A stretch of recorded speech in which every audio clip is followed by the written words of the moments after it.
কেমন পাইছেন আপনি? প্রথম 120 টাকা বেচা কেনা শুরু হয়েছে। তারপরে মনে করেন এই কারকোলটা যখন অনুযায়ী ফুল আমরা ধরন পাইছি, তখন মনে করেন 70 টাকা বেচেছি। তখন এক এক কাঠা জমিতে 1 মণ করে কারকোল আমাদের এত হয়েছে। 5 দিন অন্তর অন্তর আমরা এই কারকোলটা কাটি।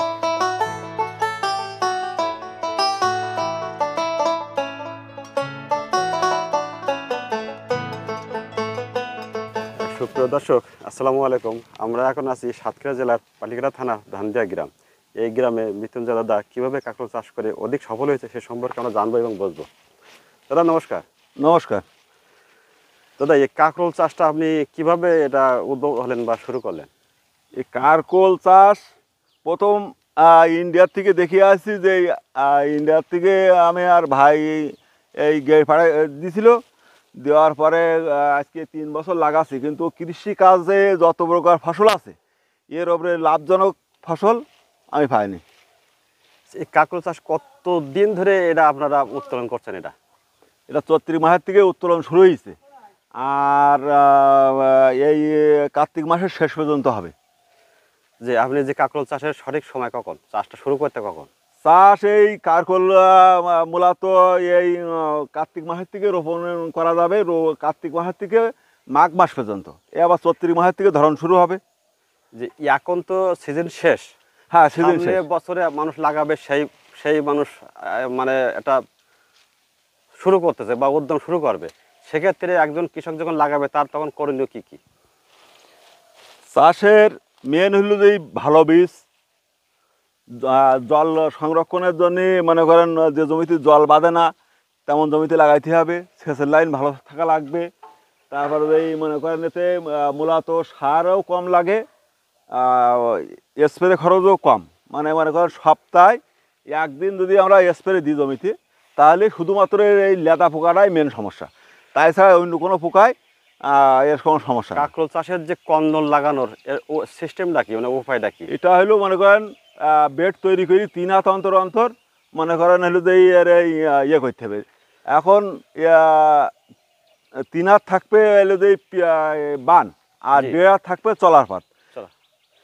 এবং এই 3 হাত এবং চলার পথে কত ইস্টু কত হবে? 3 হাত আর 1.5 হাত, 4.5 হাত। 1.5 হাত চলার পথ আর 3 হাত থাকবে হলো যে বান।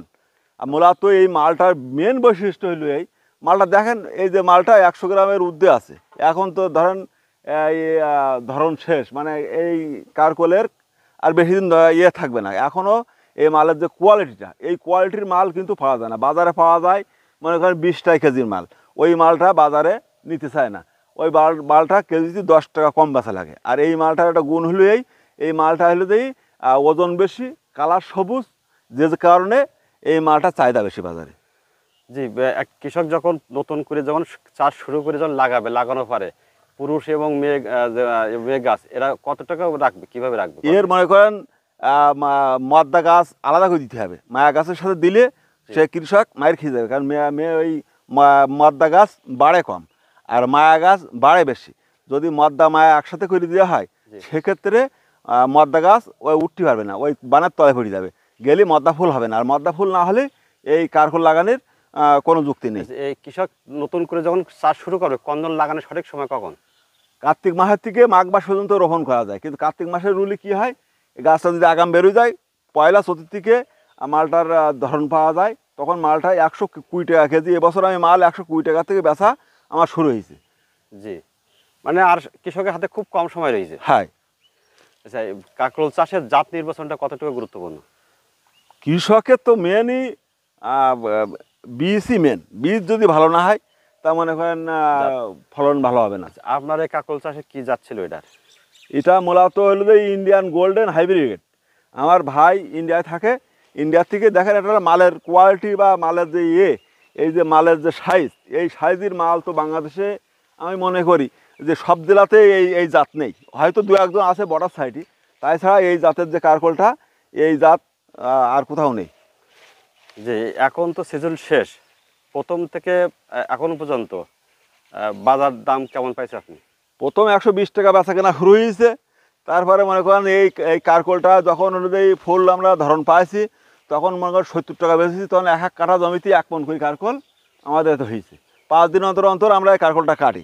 কিন্তু এর মেন হলো দিয়ে বাজারে যাই মাল নিয়ে বসে থাকা লাগে না। এই মালটার মূল কাহিনী হলো মনে কর কারকোল বাজারে উঠলি এই মালটা আগে বিক্রি, এ নিয়ে বাজারে যে বসে থাকতে 10 মিনিট তা না, বাজারে যাবে মাল, আমাদের মাল বেচা কেনা হয়ে যায়। একজন কৃষক যখন চাষ শুরু করবে তখন বিঘি প্রতি তার প্রাথমিক খরচ কত কত থাকবে? এক বিঘা জমিতে যদি টোটালি সব কিনি কেটি করা হয় তা 25,000 টাকা খরচে মনে করেন হলো যে হয়ে যাবে। এর ভিতরে কি কন্দল কেনারও ভিতরে আছে 25,000? 25,000 না, 25,000 টাকা লাগবে বান, সুতো, লেবার। এবার আর 1 বিঘা জমিতে দেখা আছে 1200 পিস কন্দল লাগবে। এই 1200 পিস কন্দলের দাম এখানে একটা কন্দলের দাম 700 টাকা, 7 টাকা, 7 টাকা। 7 টাকা। এই 7 টাকায় মনে করেন 1200 পিস 7 বরং 8400 টাকা খরচ হবে আপনার এই এর এই মেন এই বীজ নিতে গেলে, মানে কন্দল লাগাতে হবে, কন্দল। হ্যাঁ। জি, এখন পর্যন্ত আপনি কত টাকা বিক্রি করেছেন এখানে? আমার এই 15 কাঠা জমিতে আমি 3 লক্ষ টাকার ওপরে বেচা কেনা হয়েছে। কারণ আমি কৃষি কাজে আজকে ধরেন মেলা বছর আছি, তা যত প্রকার কৃষি ফসল আছে আমি সত্যি কথা বলতে এর ওপরে কোনো ভালো ফসল পাইনি। এবছরও তো 1 বিঘা জমি লাগানো এটা আছে যেমন আছে, তা মূলত এর এল যে সার এনডি মেন তো কৃষকের এখন বর্তমান সময়ে যে সারের যে দাম, এনডির যে দাম, তাতে করে দেখা যাচ্ছে অন্য ফসল লাগাই লাভবান হতে পারতেছি না। কিন্তু এই কারকোলটা দীর্ঘমেয়াদী একটা না 8 মাস এর ফলটা পাই আমরা, এর একটা ভালো একটা লাভজনক এবং কাকরোল যখন ওঠে তখন অন্য অন্য ফসল আর থাকে না, এটা গ্যাপ টাইমই থাকে।